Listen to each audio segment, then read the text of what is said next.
Chapter 9. Attention and Reality. The Miracle of Attention. In reading this you are becoming witness to one of the deepest, profound and most beautiful secrets of infinity. May this knowledge, secret and sacred, be treated as such. May you awaken to a more serene, powerful and magical version of yourself. Attention attracts reality. What you put attention to you become more aware of, you learn more about. What you put more attention to you begin to trust. What you put even more attention to begins to solidify from subtle energy to material form. Is in this way that how you use your attention directly affects what you experience as my life, my reality, my goals, my problems, who I am and what I experience. You have been looking at the world. You have probably been searching around in the world. But rarely have you examined the tool with which you look, with which you search. You have been looking at the created world of objects and thoughts, the world of form, without much notice of that which perceives and permeates form. You resemble a lighthouse that is looking for light. Sound funny? Yes, but that's what you resemble. The lighthouse casts its bin across the land and the sea, searching, looking. Its light beam falls upon various things and objects. It is looking for light, not noticing that it is the source of light itself. Sometimes it feels cold and lonely because there's not much light to be found out there. Sometimes its light is reflected by the objects and it gets excited. There it is, that's light, not noticing that it has provided the attention, provided the light itself. It might become addicted to some of the objects, which only glow under the attention or the light beam of itself. One day it finally notices another lighthouse, on another island. Another lighthouse with its own powerful, bright, shining source of light. And it stares in awe. I found it, our lighthouse says. I found the light. What it is still not noticing is that it has a source of light itself. And it falls in love with that other lighthouse. A love darkened by the fact that it does not yet notice its own light, although it's using it all the time. Such a bright brilliance and warmth as is coming from the other lighthouse our lighthouse has, seemingly, never experienced. But there's a problem. The other lighthouse's light does not always shine on our lighthouse. Sometimes it shines elsewhere. Sometimes its attention wanders to other objects or lighthouses of interest. And in these moments, when the other's light is shining somewhere else, our lighthouse becomes cold and lonely, even more cold than before, because now it really knows what being shone on by all this light feels like. The lighthouse begins looking for a solution, casting its lights on mentors, therapists, coaches, gurus, in search of light. If they want to make money off the poor little lighthouse, they will never tell her, let alone show her that she is the source of that light herself. What she has been looking for all these years is what she has been looking with. How interesting is that? And then, one day, someone tells her and shows her. But she doesn't believe it quite yet, because she can't see the light within herself. Why can't she see it? Because it is what she is seeing with. The only thing she can't see is who she really is, because she is seeing from the viewpoint of who she really is and apparently can't simultaneously look at and look as something. But then she goes deep within and looks at herself. And she holds up mirrors. And she reflects on herself. And she begins to realize that what she was looking for was herself. And now that she has found it, her search has ended, and something new has begun. Her search has ended, and playing has begun. She now knows with which brilliance she shines and uses this to illuminate the world. Replace the word light beam with attention beam and you have one of the keys to spiritual enlightenment and high magic. I mean this quite literally and practically. One of the most overlooked yet one of the most important tools consciousness already has, is its ability to focus, steer, shift, switch and remove attention. Yes, what you focus on most does create your reality. What you focus on with one of your five senses you perceive. What you do not focus on or look at, you do not perceive. Attention determines what you perceive as real and what not. The moment you are not looking at something, it does not exist. Does this sound crazy? Don't take my word for it. Contemplate it yourself. What you focus attention on first becomes more important, noticeable, more familiar. Keep on focusing and it becomes more feelable, more solid, more meaningful and ultimately more real. Beliefs are solidified thoughts that have been focused on so long and with such emotion and trust that they start accumulating similar thoughts and emotions and turn into a package of thought forms we call belief and then later even knowledge or reality. Believing is therefore the result of intense concentration. Once something is solidified into reality you no longer have to consciously focus on it to uphold it. In a sense it then becomes a subconscious or half-conscious focus. On the other hand, things you no longer focus on start moving into the background. The backdrop of life, losing their relevance to your current experience, losing their importance and solidity, until finally they cease to exist, as far as you're concerned. Attention is awareness and as such the only tool you have that is completely and totally unlimited. That means while material objects, thoughts and everything else there might be, are limited by either time or space, attention can interpenetrate, surround, travel, remove itself from anywhere. Your attention can travel anywhere. It has no limits. You are not quite aware of this because you use your attention in a rigid and similar way every day, which is the reason why you experience a similar reality every day. A reality with not too much alterations and change, a reality that seems solid to you.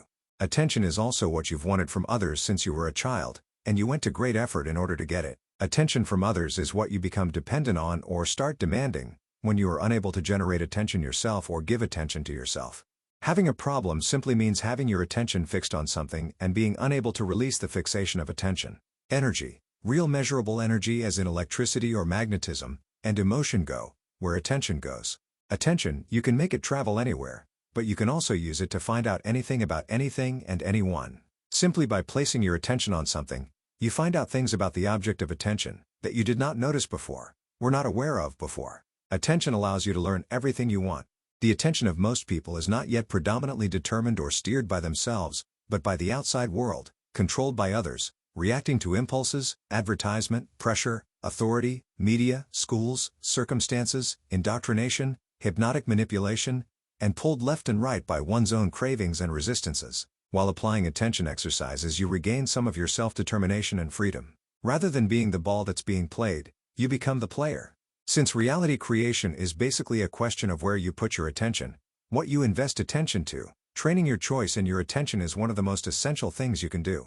You are then not working on what you perceive, but on the perceiver. When you are training your attention, you are training the source, the cause of life, not the effect. You stop looking for the truth out there and start examining the tool with which you are searching, and especially the user of that tool. For the user of the tool and the tool are misguided, the resulting craftsmanship will be flawed as well. The most basic exercise on this issue is to simply focus your attention on something for any given time span. The longer you are able to do that, the more your willpower and self-determination grow. The willpower gained by this practice can be transferred to any other issue, thing, or subject. Up to now, your attention has been like a ping-pong ball, thrown back and forth by the hysterical rat race we laughingly call society. On the one hand, relaxation is required to focus attention.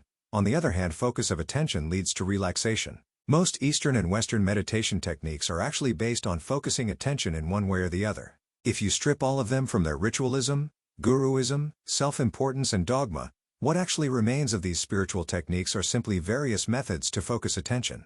That's the secret behind all of it. Never mind all the beliefs, rules and luggage these religions, cults and teachings bring with them. Cut to the chase and study the nature of attention and you have a all-in-one package. Focusing attention, no matter on what, will slow the flow of thoughts, calm the restless mind and bring your energy back where it belongs, resting in the here and now, without a worry in the world. This is your most effortless and most natural state, and it is completely independent of the material world. And it is only by the independence from the world that you gain influence over the world, by the way. The power to change reality does not come from a sense of lack or neediness, but from happiness that is not dependent of outside circumstances or people that need to change before I change. The mirror will not smile before you smile.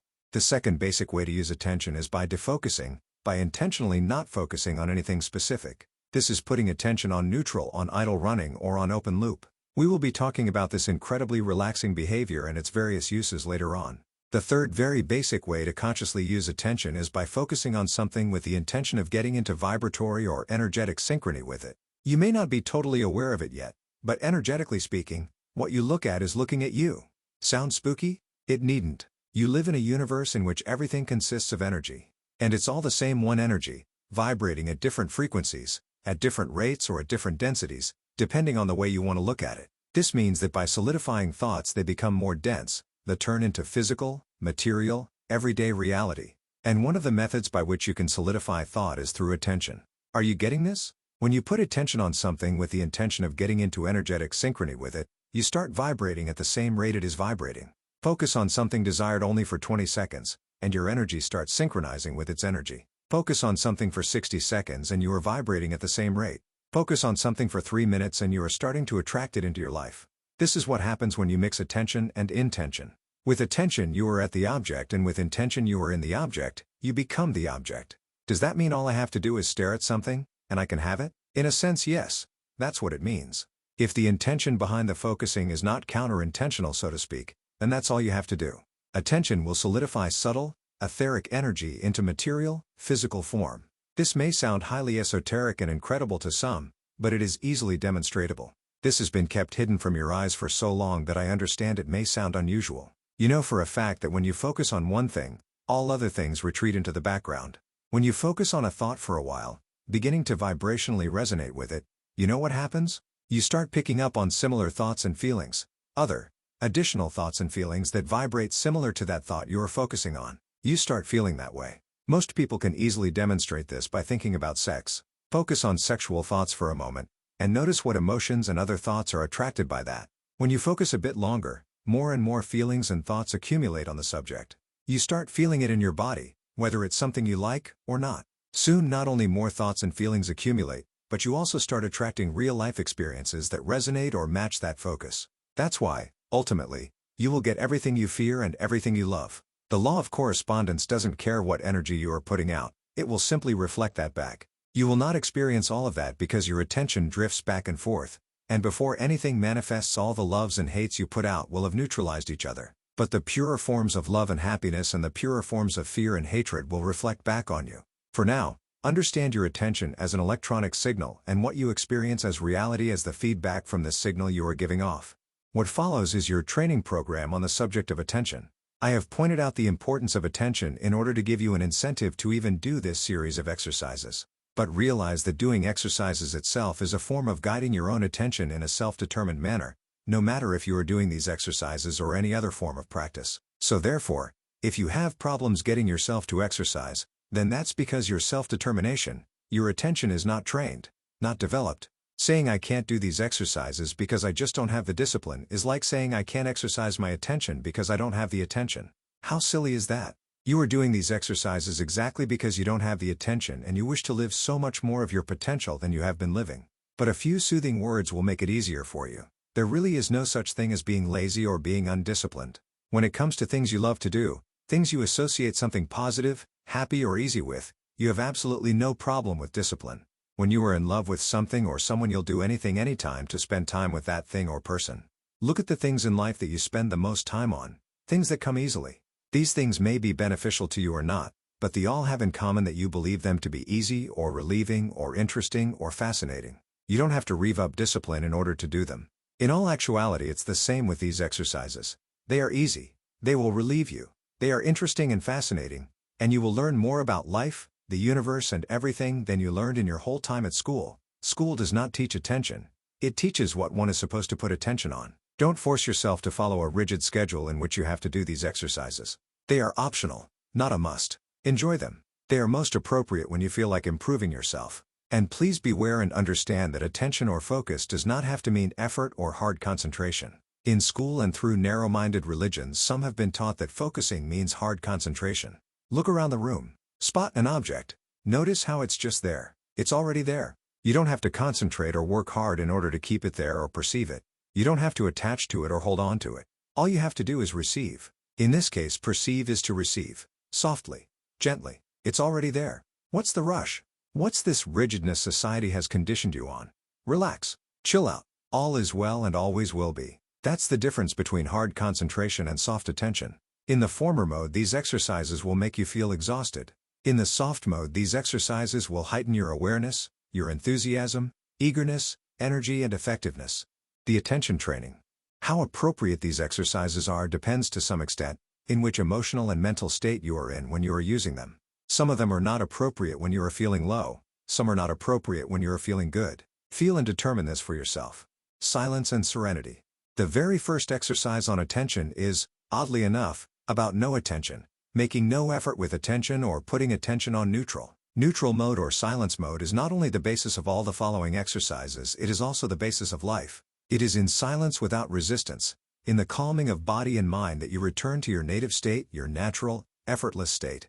The state in which connections to higher levels of being, soul, higher self, are allowed to return. The most powerful magic you will create will not be achieved by doing or even achieving but by non-doing. You have been forcefully conditioned to believe that you can only achieve something by doing something. This is why you run from place to place, person to person, object to object, working hard, trying to achieve something out there, which can only be found in here. It is in silence and serenity that many problems you thought you had, fade away by themselves. You have also been conditioned to believe that well-being or feeling good is a goal you have to achieve. Nothing could be further from the truth. It is with this belief that you can be controlled. Someone offers you something with which you can supposedly get happy, and you follow it. But your natural state is happiness. An analogy. See a cork floating in the ocean. You can push down that cork, move that cork, press that cork underwater, but it will always naturally pop up into its effortless, natural state of floating above the water. One of the greatest problems of mankind is their inability to sit silently for a while. It is silence from where creativity and new ideas arise. Isn't this the same exercise as the timeout practice in the chapter on emotions? And isn't this the first step of the pure technique? Is the author repeating himself? Yes, it is. And yes, he is. Now you might want to take this silence a level deeper. Sit or lie and put your attention on neutral. That means, give up. Give up any want, should, could, need, not want, intend, plan, try. Give up on knowing. Give up on effort. Give up on focusing. Just sit there and you know everything. Forget everything you know. Softly observe what is there, without judgment, without label, without expectation. Stop knowing things about what you see in your surroundings. This is like viewing them for the very first time. Neither fix on anything in particular nor try non-fixing.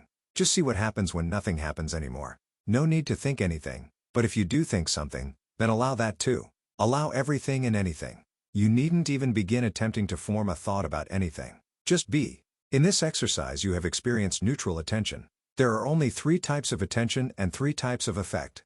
Attention charged with desire creates reality. Attention charged with resistance creates reality. Neutral attention, uncharged attention, does not create reality. In other words, when you say yes, I like that, you are starting to attract it. When you say no, I hate that, or I'm afraid of that, you are starting to attract it. And when you are in neutral mode, saying neither one thing nor the other, you are attracting nothing. The neutral attention, also called free attention, mode is so very relaxing, isn't? There is an intelligence out there that is so much more vast and efficient than the immersed world self you call me. It is this infinite intelligence that has created everything that exists with effortless ingenuity. You may call it God, the universe, all that is, source, the field. When you are in neutral attention mode, neither desiring nor resisting anything, you are in a mode in which world self, what some would call ego identity, but we don't use that label because of its invalidating connotation, not creating anything whatsoever. It is in this mode that the vast universal intelligence kicks in and does the creating for you. You are connected to this infinite field. It starts delivering experiences in accordance with your soul's highest purpose. This is why, when you spend some time out of town or fully in the here and now presence or in pure and simple happiness, that things start happening all by themselves. Coincidences pop up mysteriously. Life changes pop up. This is the true meaning of giving in to God's will or surrendering to a higher purpose. Some mistakenly think that surrender of control equals weakness or loss of power, when in fact connecting to Source equals ultimate power. It is also from the 0 point of neutral attention that it is the easiest to deliberately shift into various charged attention modes, deliberate reality creation, rather than creating on automatic. Normally your mind is so full of junk that it is quite difficult to hold a pure thought and manifest it into reality. But when you create something into an emptiness, into a vacuum, you'd be surprised at how quickly it manifests into physical form. Since the thinking process is involved in reality creating, it might be a good idea to first calm the thinking down. A major reason we suppress our creative power is because our thinking is too chaotic, meaning we would create chaotic conditions if we'd allow our power to increase. Slow down. Otherwise you'll have thousands of thoughts that you are not only hardly aware of, but they flash by so quickly you can't even view, let alone question or change them. If you remember anything from this section, then it should be, relax. Any type of tension you did not deliberately create, like attention and intention, is an indicator that you do not trust the goodness, love, wisdom, and well-being of infinity. But infinity is not of the utterly stone-cold impersonal nature some shamans will have us believe, it is of a loving and positive nature. The polarity of evil and badness only exists in this dimension. There is no real source of darkness, just like there is no darkness switch but only a light switch. Relax. Well-being is your birthright. You don't have to earn it. You don't have to wait for it. You don't have to postpone it until conditions are met. You don't have to let your bank account or partner's behavior dictate it. It is yours anytime. And you'll find it when you relax. The Joker card. I call this the Joker card because it's one you can pull anytime to your benefit. It can benefit you today, in 1 year, in 100 years, in 1,000 years. It can benefit you for any situation in any given reality. That's the good thing about attention. It applies to any reality. The Joker card will always make you more aware, shift your attention to the better, make you feel more in touch with yourself and the truth of your situation, more in touch with where you really want to go. It consists of 3 simple questions to ask yourself. Question 1. Where is my attention now? Question 2. Where could my attention be now? Question 3. Where do I want my attention to be now? That's it really. The only tricky bit is remembering to apply the card when it would come in handy. The card will prove to you, beyond a shadow of a doubt, that you are the sole owner of it, that you are fully responsible for where your attention goes. It's not the past that is responsible. It's not others that are responsible. It's not the circumstances that are responsible. You decide where your attention goes. If you've reached a level of awareness where you have difficulty even remembering such useful mind tricks, you might want to make an actual card out of these 3 questions and carry them in your pocket or post them in your car or something. To deepen your understanding of the 3 questions, I'll go a bit into detail on them here. Question 1 is, where is my attention now? You could also ask, where has my attention been up to now today? Or what have I been thinking about? Or what is it actually that I am preoccupied with? Or what am I doing? This question removes you from a habitual pattern of attention you are in, because you put attention on attention, instead of being immersed in it. You gain perspective and you sink deeper into the here and now. Once you recognize or realize where your attention actually is, that's really all there is to it. You needn't invalidate yourself for where your attention has been. Invalidating it actually causes a deeper fixation into where your attention has been. Simply acknowledge.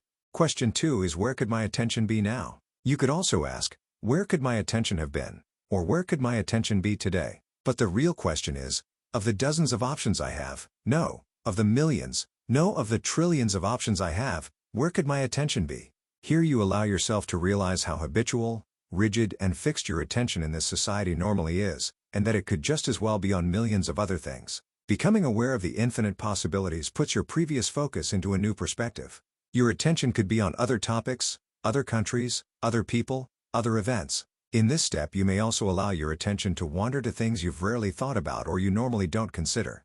This releases fixation on your previous focus, disperses attention, makes your previous focus less heavy, less serious, less charged, less important. Question 3 is, where do I want my attention to be now? Or where do I want my attention to be today? Or what do I really want to focus on? Or what would feel good to look at or do?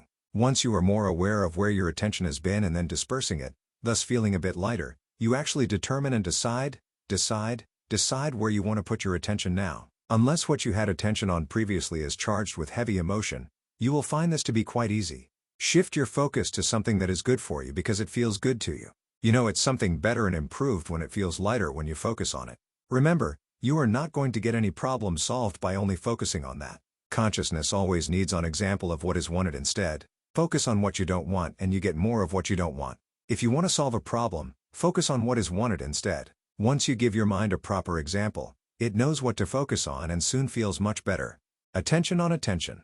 In this little gem of an exercise you simply recognize attention as your only true source of awareness and support. It simply involves putting attention on attention, meaning you become aware of what you are being aware of. This removes your viewpoint from identification with a reality to the source of that reality. Let's say you're at a gas station, waiting in line and you start applying this exercise. Okay, I'm aware that I am bored of standing in line because I've stood in line so many times. I'm aware that I don't expect anything interesting to happen here. Now I'm aware of that blue car over there. Now I am aware that I am judging that car. Now I am aware that my attention is going to a strange smell coming from behind me. Now I'm aware that I'm speculating about that person over there. And so forth. Having attention on attention means you are examining where your attention is going on automatic, thus regaining a sense of control over your attention. Shifting focus. An analogy. You are sitting in the restaurant of a foreign country, where you don't speak the waiter's language. So you'll have to be pointing at things on the menu you want. But as the waiter arrives, you start pointing at things on the menu that you don't want. I do not want this. And this is bad. That tastes terrible. Don't bring me this please. I'd prefer not to have that. And all the while you are pointing. So, what do you think this waiter is going to bring you? He will bring you what you indicated. He will bring you exactly what you do not want. Universal intelligence is like a copy machine that can only respond to what you activate with your attention. You cannot deactivate negative thoughts and emotions, because the moment you attempt to, you are focusing on them, warming them up, activating them. You can only deactivate the unwanted by activating what you want instead. And since like attracts like, it is much easier to attract more of what you want when you are already doing good, than it is from a state of lack or incompleteness. This is why the rich easily get richer and the poor easily get poorer. Things attract more of the things that are like it. The rich person is surrounded by proof of his richness. His attention is on it all day, so he will attract more of it. Same goes for the poor. So when you are in unwanted states or conditions, the time will come where you will eventually have to shift your attention to what is wanted instead. Otherwise, you'll just keep producing and experiencing more of the same. Ever wonder why every day seems similar to the day before? Why thoughts keep repeating? Because you use your attention in a similar way day by day. While it is true that many people can more easily define what they want by first experiencing what they don't want, it is not really necessary to draw this type of method out. You don't really have to have a car accident before you understand that you want to wake up and change your life. Admittedly, this is a method that many people use, but it's not necessary. All you'd have to do is define what it is you do want. Here's the very simple yet very important exercise. 1. Write down things you have been experiencing that you dislike or do not want. 2. For every point on your list, define and specify what you do want instead of that. That's all. Sense and sensuality. Many people claim that they are interested in their goals and desires, but a closer look will reveal that they don't give their apparent desires any attention, credence, interest, importance. Even a lot of people who know that attention creates reality continue to give what they seemingly desire not much attention or appreciation. Maybe that's because they don't believe that it's possible or probable to achieve. But they don't believe it's possible or probable to achieve because they haven't given it any attention. Some people even think they are focused on their desire or aim, when they are actually focused on the lack of their desire or aim.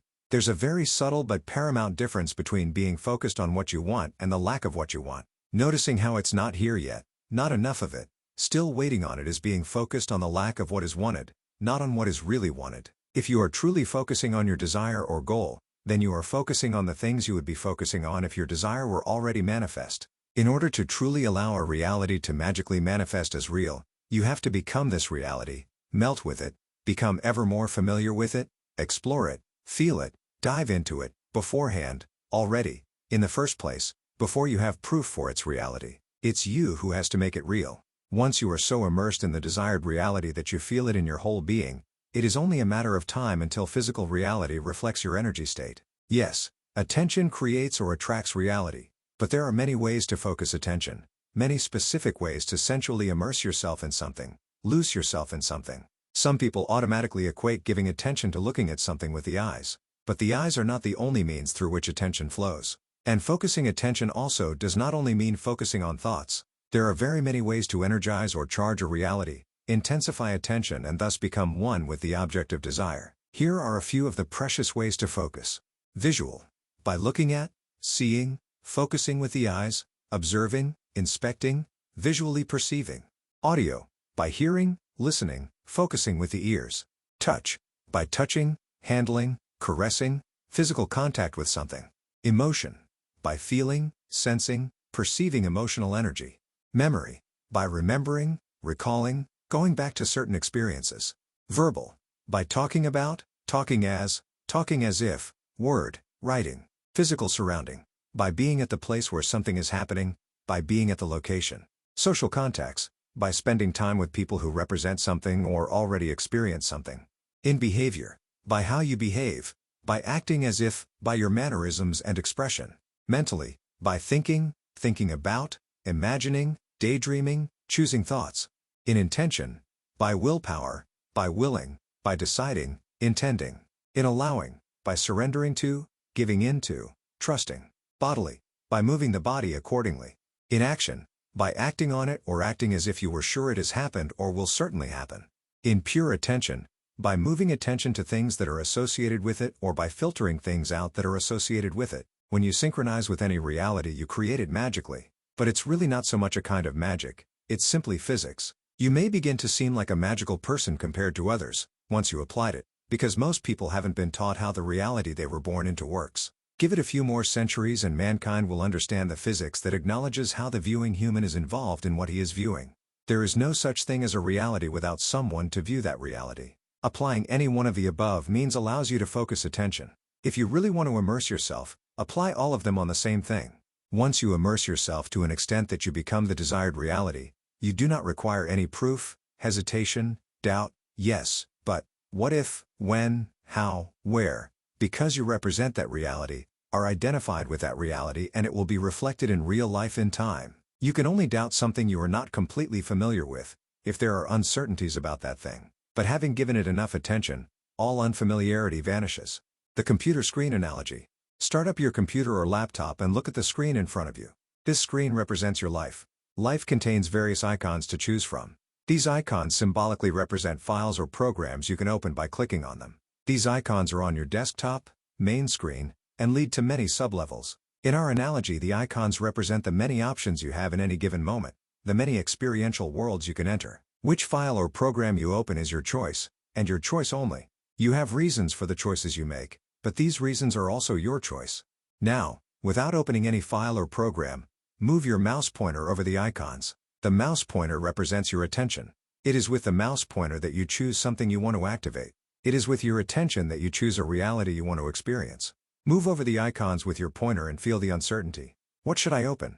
What would I like? What is important? What happens when I open it? Can I close it again after I open it? These are questions people ask themselves when it comes to making choices or reality creation. If you put your mouse on one of the options and click once, the file does not open yet. It gets dark or it's emphasized. This represents focusing attention. Click it twice and it opens. But let's rewind here for a second. In the practice of reality creation, most people don't even get as far as double-clicking a file, let alone using it. Often they don't even get as far as clicking it once. There are many people that are not quite aware that they have the choice which file they focus and thus which reality they activate. Some don't even know any other programs than the one they are experiencing exist. And those who have finally found out that there are other options, plenty of them in fact, get stuck in not knowing which file to open.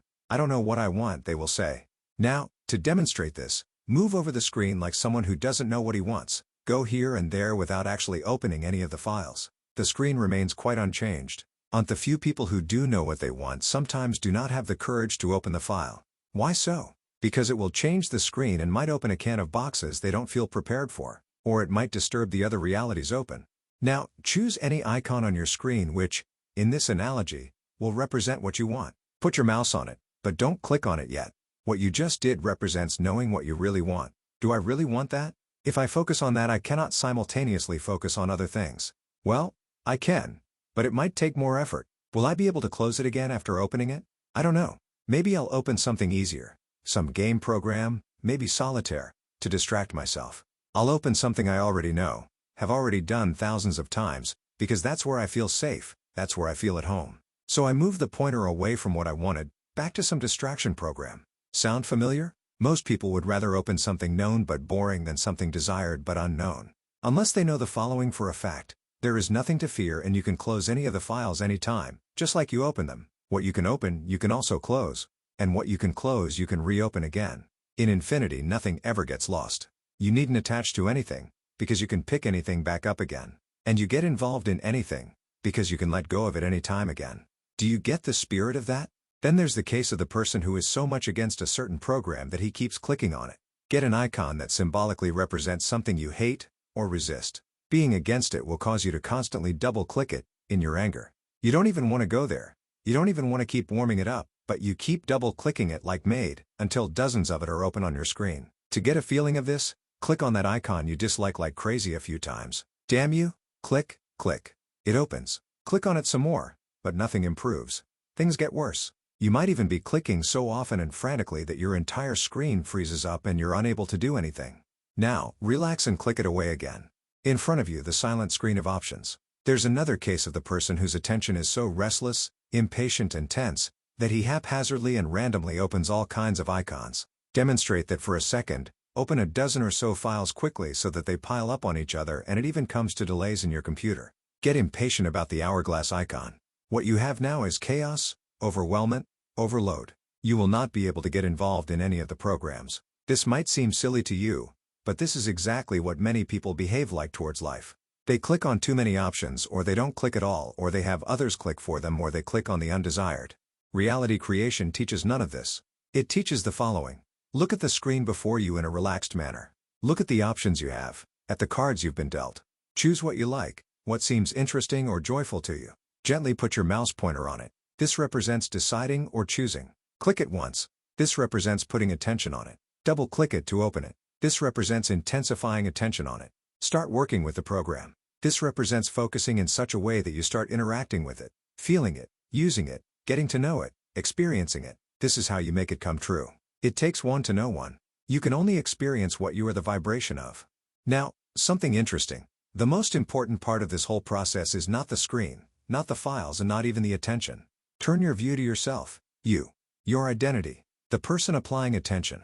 This is where it all comes from. Imagine this person sitting there just waiting for something to happen out there on screen. Waiting for reality to create out there on screen. But it's not going to happen without this person. Something even more interesting. Is there a world beyond the screen? Yes, for sure. Just turn around. Decide and focus. Decide what you're going to focus on next. When you've decided, then focus on that. Then decide what you're going to focus on next. When you're sure you've made that decision, focus on that. Decide and focus. Repeat this several dozens of times, consecutively, until you feel in charge of your attention, more relaxed, more self-determined. The basic version of this exercise is done with relatively short time spans of focusing on something and choosing the next thing to focus on. This could be anything from 3 seconds to 20 seconds, before you make the next decision. In this specific exercise, make sure that you are making a conscious decision before you focus on the next object or subject. Losing yourself in the here and now. Pick a neutral object, something you neither desire nor resist. Maybe the rug, or a curtain or anything relatively neutral. Examine it. Look at it. Go into detail on it. Notice things about it that you hadn't noticed before. Learn something new about it. Discover something about it that has eluded your attention up to now. Become increasingly interested in it. Softly focus on it until you lose yourself in it. Immerse yourself in it, until all boredom and impatience is gone. Until you forget schedules, obligations, time, space, and even forget yourself. Once you experience that state of calm and fascination, that high awareness in the here and now, do the same thing with another object. And then another object. Continue until your sense of well-being, calm or excitement grows beyond what you formerly thought possible. No need to worry. Since you are not immersing your focus with the intention of manifesting or emotionally synchronizing, and since you chose something neutral, you will not attract this into your life. What you are doing here is similar to what you do when you lose yourself in a good book or an interesting movie. Sometimes you are so immersed in something that you don't even hear the phone ringing. This exercise supports you in calming the mind, powering up your concentration, regaining that sense of fascination you had as a little child, regaining devotion and your ability to learn new things. What you are ultimately practicing here is the standard universal method to enter any reality you want, learn anything you want, find out anything you want, simply by pure attention. It's how a soul enters a universe. It gets interested, it starts focusing, it comes closer and closer, it goes into it, it loses itself in it, sometimes to the extent that it forgets everything outside of that reality, as is the case with planet Earth. This same exercise can be used with something you desire. When doing it on neutral things, you do it to calm the mind and learn concentration. When doing it on things you desire, you do it with the intention of feeling more and more of it, of closing the gap between your vibration and its vibration, which is the gap between desire and belief. Close the gap between desire and belief and anything is possible. The longer you look, the more familiar you become with it. The more familiar, the less fear, the more trust. The more trust, the closer it comes to you. After you've gained some positive experience with neutral items, apply the same exercise to things you would like to have, own, or experience. The exercise can be applied to real-life objects, visualized objects, thoughts, memories, verbally, pictures, or in written form. Defragmenting attention. Step 1. Write down questions you've been asking yourself, or take issues you've been thinking about and rephrase them to questions you want answered. Or simply create a list of questions you'd really like to have answered. Step 2. Now, have another look at your questions and rephrase them if necessary, so that they become better, more intelligent questions. Upgrade the questions. For example, if you want to lose weight, you could be asking yourself the question, why am I so fat? Or why am I overweight? But there's a more intelligent question to ask. You could rephrase that into, how can I lose weight? Or an even better question to ask, how can I lose weight and enjoy the process? In this sense, see if there's any questions on your list you can upgrade. Step 3. Answer the questions yourself. Before turning to anyone outside of yourself, before looking for answers out there, ask yourself these questions. Use your intuition, common sense, and your feeling of self-determined spiritual authority to find answers you are satisfied with. If there is an answer you are not satisfied with, think deeper or rephrase the question until you can answer it and feel good about the answer. Step 4. Now, if you want to, you may address the questions to others, if you still need to. You can also address the questions to your inner coach or higher self. You can say the following prayer before falling asleep. Thank you for showing me that these issues are already solved. Repeat. Or you can visualize a representation of your higher self and ask the questions. Or you can ask them someone you appreciate and respect. It's up to you. The point is that it gives your attention relief to have unanswered issues answered, and even more power is gained when you can answer them yourself. Expansion of awareness. Expanding awareness, consciousness, perception is simply a matter of expanding attention to places it hasn't been before, or going into the unknown. In a very basic and real sense, it means to perceive, see, hear, think, notice, discover, learn, feel, taste, smell, sense something that you haven't perceived, seen, heard, thought, noticed, discovered, learned, felt, tasted, smelled, sensed, before. One of my many teachers, I forget who, once told me a beautiful metaphor do bring this point home. It went something like this: I get lost in a dark cave and I don't know where to go, and I pray and ask for guidance. As my eyes get used to the darkness, a new awareness awakens in me and I notice that one direction is brighter than the other. So I go in the direction of the light and I come upon an even wall of rock which reflects light. This must be it, I think. This must be enlightenment. But as my eyes get used to the soft light, a new awareness awakens and I realize that the light is actually coming from a nearby water basin. That's it, I think. That must be enlightenment. But as I approach the pond, my eyes get used to the reflection of light in the water. A new awareness awakens and I realize that the light is actually coming from the moon shining. That must be it. I think that must be enlightenment. But as I observe the light of the moon, a new awareness awakens, and I realize that the light actually comes from the flames of the sun. That must be it, I think. And on the story goes. This beautiful metaphor shows how there is no final, static end to things, that the journey of the soul is infinite. It also shows that when you think you've finally got it, there is yet another exciting frontier to be discovered. The following exercise may seem simple or even simplistic, but it demonstrates expansion of awareness in its original sense. And aren't the most profound truths very simple indeed? Pick out a single object and softly examine it until you notice 5 things about it that you haven't noticed before. Look at the walls, the ceiling and the floor of the room you are in and notice some things that you hadn't noticed before. Look around your neighborhood and discover 10 things about it you hadn't noticed before. Pick out a memory in your mind. Go back to that memory. View it until you notice a few things about it you hadn't noticed before. Observe another person and notice 5 things about that person you haven't noticed up to now. Observe life and notice 100 things about it that have evaded your attention up to now. Learn a new word and use it. Learn a new ability and apply it. Put two things that are apparently the same, for example 2 coins of the same currency and amount, side by side and discover 5 differences between the two. Spot 10 differences between today and yesterday. Coming to your senses. Did you know there's a whole beautiful universe out there that you are hardly noticing? You might be so eager to achieve some sort of enlightenment that you don't even notice the breathtaking beauty at hand right now. You can expand the intensity of your earthly experience simply by paying more attention to the joys of your senses. For a certain time span, focus all your attention only on what you hear. Blindfolding would support this focus. For a certain time span, focus all your attention only on what you see. Plugging your ears would support this focus. For a certain time span, focus all your attention only on what you feel. Deep breathing and silence would support this focus. For a certain time span, focus all your attention only on what you think. Closing the eyes would support this focus. For a certain time span, focus all your attention only on what you smell and taste. Foods would support this focus. The purpose of sensory deprivation is to heighten your focus on the thing you've chosen. Naturally, you will start experiencing life in a much more intense and vivid way. Charged attention and neutral attention. Attention particles can manifest in 3 ways. Charged with desire. Charged with resistance. Neutral, free attention. Resistance comes before desire. Without negativity you wouldn't have any desires. Desires are created when you begin resisting or invalidating a current condition. Desire is actually resistance against not having, being or doing something. The more discontent you become about it, the stronger your desire gets. The cycle of dissatisfaction/resistance leading to desire leading to satisfaction is what we call life. Negativity leads to desire, and desire eventually to fulfillment. This is easy to grasp. Imagine a stick. One end of the stick, A, represents the unwanted condition, what you resist. The other end, B, represents the wanted condition, what you desire. In theory, all you'd have to do is take the journey from A to B in order to create reality according to your preference. What most people really do though is, they remain on A. Keep drumming up A, keep talking about A, keep thinking about A although they claim to prefer B. Why? Because we've been taught that we can solve it by focusing on A or by resisting or fighting A. But the opposite is true, because resistance is an even more intense form of focus. The quickest way to B would be to start with B, to have it not only be the end but also the beginning. It is impossible to reach B when your dominant thoughts, emotions and vibrations rest in A.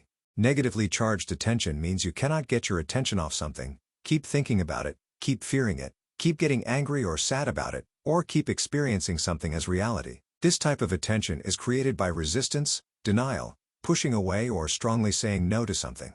The resistance itself creates a sort of pressing, pressure or pressing energy beam towards the object or event that is resisted. Positively charged attention happens when you desire something. When you desire something that is on a higher level than your current vibratory state, the desire creates a sort of pulling or attracting energy beam toward the object or event of desire.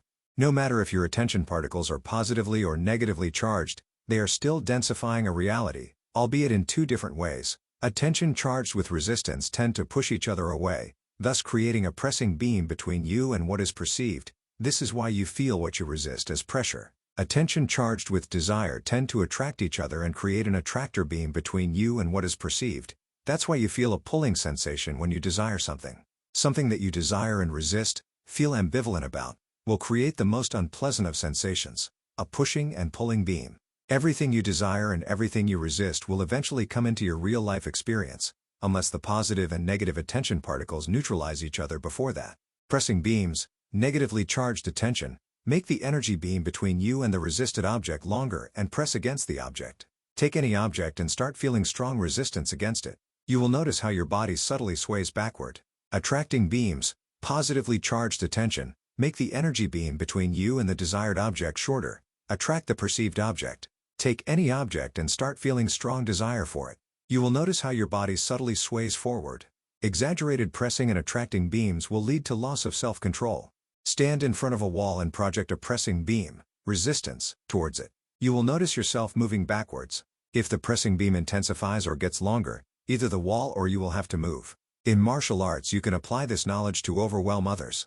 When someone is resisting you and you let go of your own resistance towards him, he will lose his balance. If you'd place a pressing beam between something lightweight and something heavy, let's say between a tree leaf and a block of concrete, the tree leaf would move. If the block of concrete would resist the leaf would move. If the leaf resisted the block of concrete, it would also be the leaf that moves. If of course you stick the leaf to a skyscraper and let it fight against the block of concrete, the block would move. The pressing beam elongates and the tractor beam shortens. The beam doesn't care which end of the beam moves. The end that has less physical inertia moves. When you create an attractor beam of desire, the object you desire will move towards you if relative physical inertia is smaller than yours.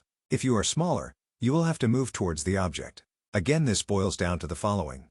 In order to fulfill a desired reality, choose a smaller one or get bigger yourself. Identity or the I am is a sphere of consciousness that is surrounded by various things, with which stability the I can keep its place while it is projecting tractor and pressing beams, vibratory energy, in order to affect other people, events or objects, depends on the identity's inertia, in this sense meaning his conviction of the rightness of his beliefs. If one's own belief is weak, then sending out energy beams, of desire and resistance, will cause the beams that are sent back move or shift the identity that sent them out. Deep beliefs have the advantage that you can consistently create a certain reality. They have the disadvantage that you are limited to a certain viewpoint. On the bright side, deep believers are very successful people. On the dark side, they are fanatics. Desire and resistance resemble the plus and minus charge of electricity. When you want something that is not or do not want something that is, you get negatively charged attention. Negatively charged attention densifies the reality you resist, makes it come alive. What you resist will persist. When you want something that is or don't want something and it is not, you get positively charged attention. Positively charged attention densifies the reality you desire. What you love, you will get. The more charged attention is, the more effort you need to neutralize it, regain conscious command over it, and reintegrate it into universal consciousness, dissolve it. If the charge is higher than the effort you can invest, attention fixes, gets locked or addicted. If it fixes over a longer period of time, it is abandoned and forgotten, without being reintegrated, and radiates a sort of foulness, dullness or unpleasantness from subaware levels of being. Putting fresh attention on a non-integrated subject would warm the subject back up. This can lead to temporary emotional pain. Putting yet more attention on the subject will allow it to reintegrate again though. Charged attention needs to be neutralized before it can be reintegrated. Until then it hangs around the I am as energy clouds of impression, called mind or identity. The interaction of the charged attention units is what causes restlessness of thoughts and the ups and downs of emotions. Emotions are merely indicators of which path you are on, one leading to the manifestation of a desire or the manifestation of a fear or resistance. There are many ways to neutralize charged attention.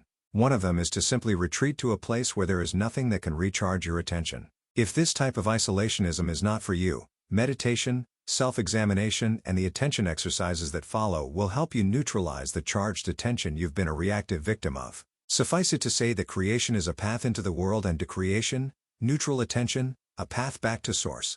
Neutral attention can be delegated by a nearly identityless I am effortlessly. What's amusing is that there are states of being in which you have powers to create anything you want pretty effortlessly, but these states of being are also states in which you are no longer interested to create such things. From a charged state and a fixed identity you might desire fame and fortune. From a highly light state of near identitylessness, I am, in which neutral attention is not so much a beam but more an awareness and an interface between the non-dimensional infinity and dimensional creation. Only when an identity is assumed or something perceived is judged/labeled attention becomes a beam. Neutral attention exerts neither pressure nor attraction on what is perceived.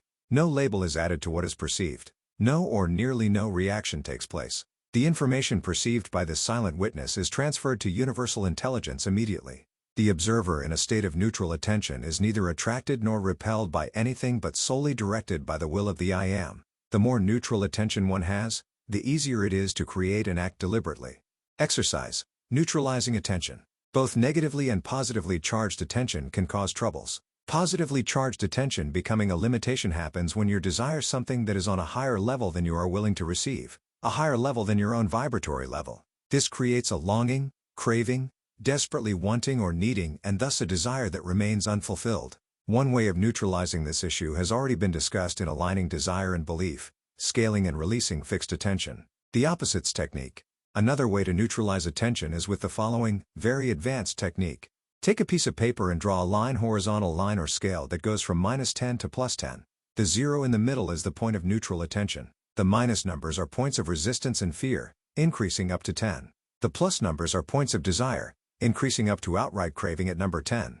Write down a few examples you would have of various points at the scale.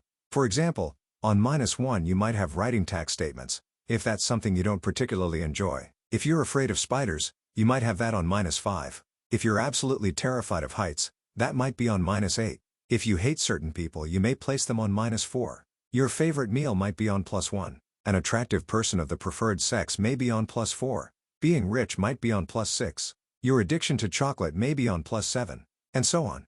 Now, as you know from physics, positively charged energy is neutralized by negatively charged energy and negatively charged energy is neutralized by positively charged energy. So, as crazy as it may sound, you can neutralize the negatives by projecting positive energy on them and vice versa. Let's say you want to neutralize charged attention on spiders or fear of spiders. That means you'd start projecting and mentally associating positive things with spiders, visualizing spiders as cute, nice, cuddly, sweet, friendly, teddy bear-like, nice little tiny comfy cozy spiders. At first you'd hit on doubts and resistances while doing this. Maybe you'd even find yourself unwilling to do this at first. But as you continue, spiders will start moving up the scale, to -4, then to -3, and to -2, and to -1, and finally to 0, to neutral. When you neutralize attention, you feel a great sense of relief. A fear is overcome. Now, if you'd continue to project desire, longing, wanting on spiders, then it would move even further up the scale, and your neutral feeling about spiders would become a positive one. With some issues, such as pain or war, you would not want to do that. Maybe you wouldn't even want to move such issues to neutral, but you could at least move a painful issue from -10 to -3, to ease up on it a bit, so that it does not dominate your entire radius of attention. Now, vice versa, let's say you have a craving of chocolate on level 7, and you would like to ease up on that a bit. That means you would simply project resistance, negative association on it. You'd start visualizing and thinking about it as sickening, making you fat, vomiting, in connection with spoiled chocolate, poison chocolate, unhealthy chocolate, dangerous chocolate, and so forth and so on. Initially you'd have doubts, but as you continue to focus in this way, chocolate would move down to +5, +3, +1, and finally neutralize at 0. If after you've lost your craving you continue with this type of focus, then it would actually turn into a resistance towards chocolate. So stop the exercise before that happens. Having it on neutral or even on +1 or +2 is quite enough not to have your attention field dominated by it. With this, you have just learned the secrets of neutralizing attention, and the usefulness of both pressing and attracting beams. The camera technique. Neutral attention is the only type of attention that does not attract some kind of reality. What you say yes to, you attract. What you say no to, you attract. But what you are neutral on, you do not attract. Neutral attention is therefore your point of relaxation. It is also where those people are heading who seek spiritual realms beyond this reality. Zero-point awareness is the gate to realities beyond the world of creation. That's why any issue you view with completely neutral attention, without pushing it away or pulling it to you, will neutralize. Another third way to neutralize charged issues. Any unwanted thoughts you view like this for a while will naturally evaporate. Neutral attention is similar to a movie camera on a film set. Everyone on the film set is somehow focused on one thing or the other. The camera is the only viewpoint that sees the film set in its entirety, that sees everything as it is. The camera does not have any preferences or resistances, and unless it's zoomed, it doesn't focus on anything specific but takes the whole picture as it truly is. Neutral attention is the most useful sort of attention. Positively charged attention, meaning attention that is charged with a desire for something, is also very useful, but it is only useful when you are on the appropriate level to receive what you are desiring. Anything you desire, you start attracting. But with many people it's not the wanting or intending or desiring that's the problem, but being in a state where one allows oneself to receive what was attracted. Scale of attention. Undefined awareness, universal consciousness, infinity, the field. Neutral attention. Charged attention. Fixed attention. Decaying attention. The difference between neutral attention and definitionless infinite awareness is that neutral attention can be contained within a creation. Zero-point meditation. Zero-point or infinite awareness can be reached in the meditational practice of observing without reacting, observing without evaluating. This is an even deeper version of the aforementioned exercises: timeout and silence and serenity. Close your eyes and observe the stream of thought without getting caught up in any of them. Step by step, stop reacting to your thinking. As long as attention doesn't fix, you remain centered, rooted, source, witness, and thoughts come and go. When attention starts fixing to a thought, you start flowing with that thought. Imagine a river and a boat. When you sit at the riverbed, the boat floats by and disappears further down the stream. That's meditation. Or you watch the boat a bit longer, walk with the boat along the riverside. That's observation. Or you get into the boat and start paddling against the stream. That's the struggle of life. Or you get into the boat and start letting yourself be carried with the stream. That's the joyride of life. To retreat from the stream of consciousness for a while and simply be aware is peaceful meditation that will neutralize charged attention. Releasing fixed attention. You can actually release any unwanted reality by deliberately and consciously focusing your attention on the unwanted reality and alternating that by deliberately focusing on something else. You then switch back and forth between the object or issue your attention has been fixed on and that something else, preferably something neutral, until the fixation is released. From the state of neutral attention you then arrive at, you put your attention on whatever it is you want and stay there until the desired reality manifests. It is really that easy. The releasing of fixed attention can be done in writing, in speaking, in acting, or by focusing the mind. So if you're, for example, doing it in writing, you would describe the problem, then describe some object in the room. Then, once your attention is totally there, switch back to describing the problem, and the back to another object, and so forth and so on, alternating many times until you've switched the problem on and off so many times that you've become source over it. This will work with anything, but it is recommended to first try it out on issues that are not highly charged, for example a headache, an unwanted bill you received, a slight mishap, before you apply it to harder subjects. The depolarization technique. Any desire you have polarizes you automatically. Anytime you set a goal or state what is wanted, you polarize between what the current state and the desired state. This is the A to B stick we mentioned earlier. Any goal about being, doing, or having something automatically creates this pair of twos, a tension between two poles. It is the tension that motivates you to follow the goal. When you reach the goal, the tension disappears.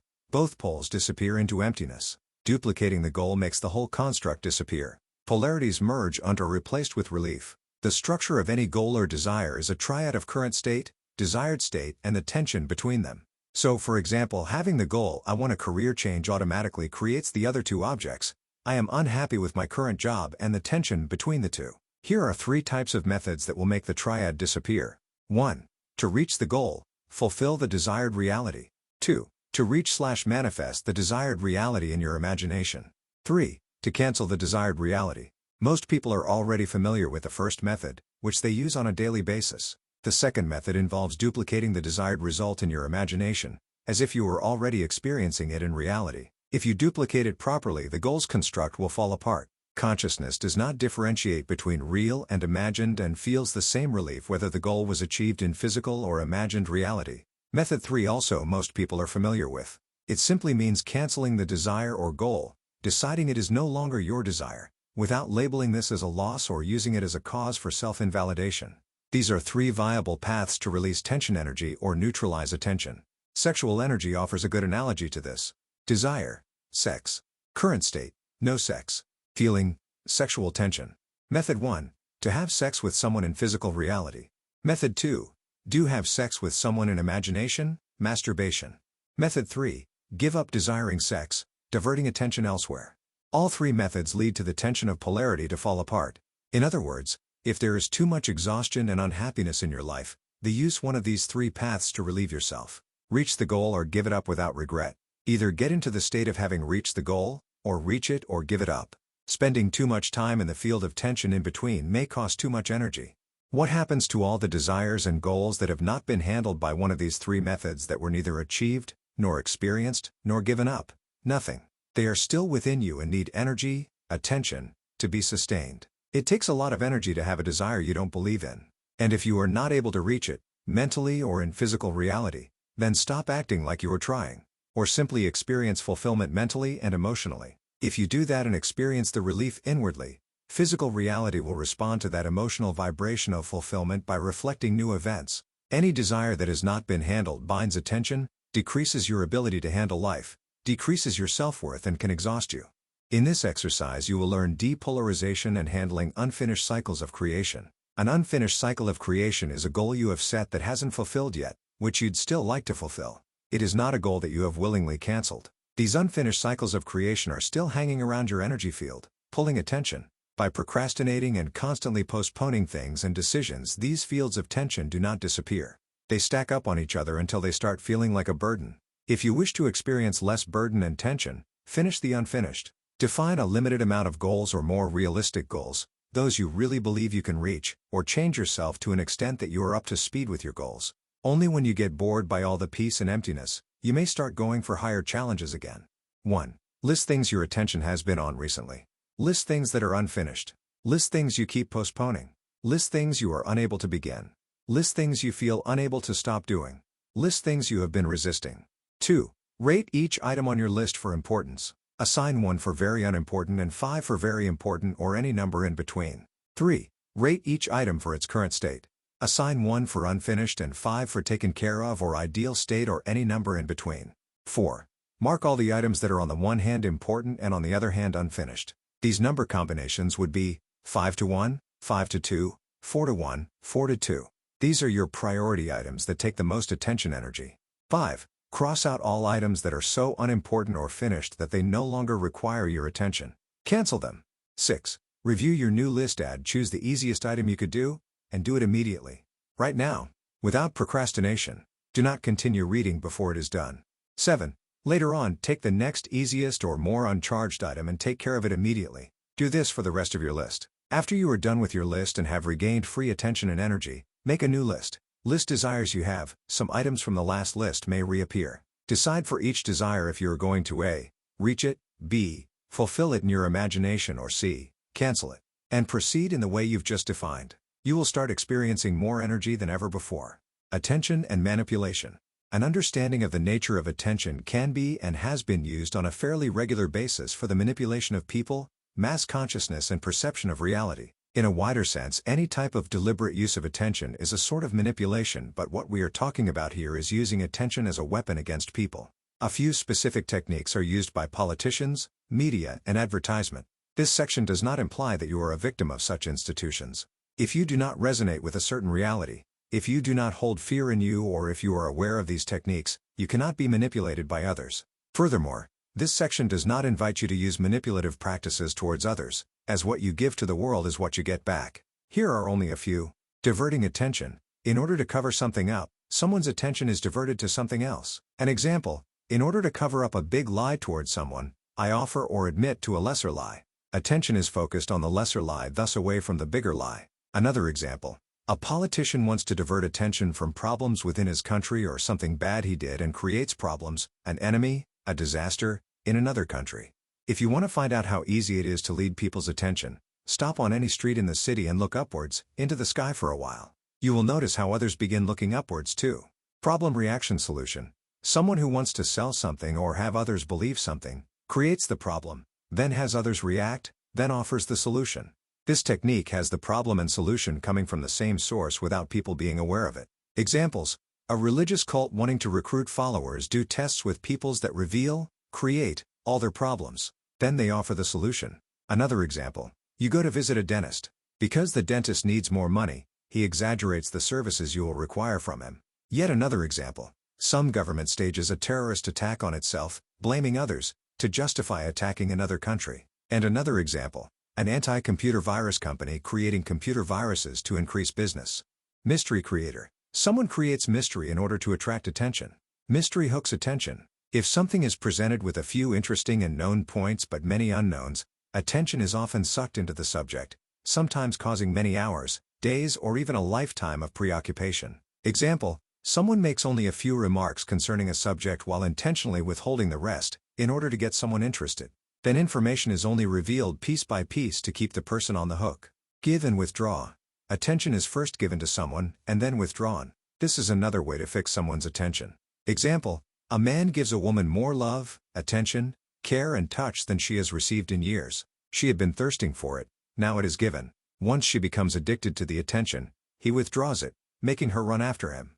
Offering what someone's attention is already on. Someone notices what someone else's attention is already on, and offers exactly that, or acts like he or she can offer it. Example, a salesman who preys on people in desperate need of a certain solution.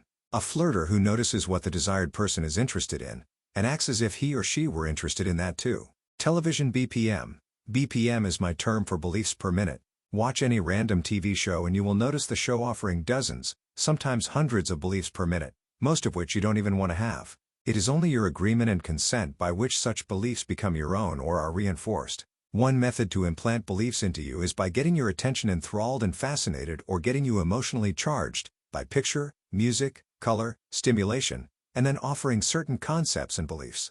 Once you are aware that not beliefs choose you but you choose beliefs, and that they are only beliefs, this method no longer works on you. If you are a fairly aware person, you can watch anything you want, without it having detrimental effects on you. Again, you don't need to protect yourself from any of this if you are aware of it. Sometimes you will even enjoy and allow yourself to be manipulated, by a nice person from the preferred sex for example. Protection implies that you are not source of reality but a victim, which you are not. It can however be somewhat interesting to observe how others let themselves be manipulated because they choose to ignore. Daily intention. If there's only one exercise from this book you choose to do regularly, then make it this one. It's a very simple one that is intended to get you used to placing your attention on what is wanted rather than what is unwanted. The exercise involves simply writing down what you want, wouldn't mind happening or intend for any given day. It is done on a daily, or if not on a daily then at least on a regular basis. You write down some big things and some little things, some realistic things and some unrealistic things. Things you would like to be, do and have for the day. But there's one major rule to this game. You let go of any expectation that these things must happen, how or when or if they will happen. You are simply intending what would be nice, not what must happen. You don't go through the day demanding evidence of these things. Many of the things will not happen, but they will raise your vibration while you are writing them down and thinking about them. Some of the things will happen. These are mostly the things you have written down with a light and playful heart, without any expectational pressure. This exercise obscures the differences between things you label as realistic and unrealistic. You write down things that might happen anyway and things that are a bit more far out. The list may be short or long, depending on your mood for the day. It may be done the night before or the morning of the day. It may contain specifics or be kept general. Write down the intentions in past tense. Here's an example of a daily intention list. Took the car to the repairs. Got my hair cut. Met someone very interesting. Gave Susan more love than she's ever received. Surprisingly got 3 new customers. I got money unexpectedly. I felt a lot of energy. I had an out-of-body experience. My cat recovered. Remember, the only reason we keep experiencing the same things is because we keep using attention in the same way, investing it in the same things, over and over. If you want to experience everything new, learn to use your attention in a different way. The 20-second look. Do you recall being a child and having some skin irritation or bad tooth and continuing to meddle and play around with it, although quitting to dwell on it would cause the most relief? Remember rubbing it in until it hurt more and more? It's strangely appealing, isn't it? Same thing with rubbing your thumb on sandpaper. It starts out feeling somehow pleasant and interesting, so you rub some more, and you miss the point where you ought to get off it and your hand gets bloody but you continue anyway. This is the way many people handle attention. They say they want less pain and more joy, but keep rubbing it in by keeping their gaze and interest fixed to it. The 20-second look is very easy to do and facilitates rapid change. It simply involves looking at various things for 20 seconds, nice things out there, and nice things in here. Nice buildings, cars, people, nature, pictures, nice thoughts and fantasies. Why 20 seconds? Because 20 seconds is what is needed to start getting into vibratory synchrony with something and feeling it, and because 20 seconds is too short to let doubts and second thoughts about what is being looked at come up. Some people will notice how things that are focused too long evoke secondary thoughts that are not aligned with that. Doubts. The quickie of 20 seconds doesn't allow for that type of stuff. That means you look at something for about 20 seconds. You don't need a stopwatch on this, and then you let go. Then you either focus the next thing for 20 seconds, and the next, and the next, and the next, until you get into a very positive flow, or you take a break from focusing and enjoy your rapidly changed state. It only took 20 seconds to make a shift. Even if that shift is small, it is a nearly immediate shift. If beginning this exercise in an abysmal state or a really low mood, you might need a few extra rounds to get back up to speed with your true self. If you make this simple little exercise to your week's exercise, you will notice how you stop looking for negative things and mind trash to focus on and go for what's beautiful and good. Actually, RC teaches that you don't have to deal with anything that you don't like. One exception: things that force themselves into your view repeatedly would need some attention. What you look at grows. This explains why the rich get richer and richer and why making the second million is so much easier than the first. Once one has the first million, one is surrounded by beautiful and wealthy things and doesn't need to put any effort into noticing that. If you don't have the million, you might be surrounded by things you dislike and might believe you are forced to look at these things. In this case, notice that there is beauty for you to look at anyway. Label your current surroundings in a more friendly manner and use your imagination to fill in the rest. If you don't have the beauty surrounding you, you can still claim it in your imagination and get in sync with it there. After you've gained some confidence in being able to move your attention from the unwanted to the wanted, you might go the next step, noticing the one who is looking. This would be the level of identity from which attention comes in the first place. To change identity goes even deeper than shifting attention, because in that way attention flows automatically to the right places, with less and less necessity of having to shift it consciously. Scripting. Scripting is the powerful method of writing a movie script to a situation you want to manifest as reality. You are in the habit of looking at what was and what I is. Scripting will help you look at what is wanted. Scripting will help you visualize details of your desires. It will help you test the magical effects of focusing without resistance. Scripting works to manifest reality when you are not concerned with manifestation but rather with enjoying writing the script. You don't do scripting in a state of tension, stress, must have or must get. You write for the fun of it, and with ease and creativity. For scripting, you simply choose a topic you would like to experience as reality, and start writing about it as a script, meaning as a story or dialogues and sceneries. It is written in the past tense, as something that is already done and taken for granted as totally real. Take on the viewpoint that you are a scriptwriter and everything you write down does manifest, so be mindful of what you write. If you enjoy writing, or if writing is easier for you than inner visualizing, then you can script your whole life. Or you can script specific situations or topics. Or you can script instead of writing your diary, past, or your week's plan, present. Your only job in this is to have fun writing the script. The rest is taken care of by the producers, directors, and actors. Infinity. You will notice that if you focus things softly, without neediness, without resistance against the negative, and when you are clear about what it really is you want, it will come to you relatively easily. Playfulness, not seriousness, is the magic of reality creation. Seriousness activates all kinds of dark and sinister beliefs. You may integrate things that you know will really happen or which you are going to do anyway, and mix them with creative additions, or you may make up the whole thing. Of course, you are not viewing this as making something up but actually allowing the keys of your keyboard or the tip of your pen to be magical. The simple method of scripting touches on a lot of subjects, some of which I will only briefly outline here. It will show you how rigid, repetitive and uncreative one's thinking, and thus one's day, used to be. It will also show you that writing about what is wanted rather than what happened, diary, is a more effective way of clearing the mind. The more you focus on a topic and the more details you add to it, the quicker the energy moves. With some practice you will get a feel of how you are moving energy and what type of writing moves energy. You will be delighted to notice how things you wrote down come about in daily life, sometimes exactly as you wrote them. You are the author of your life.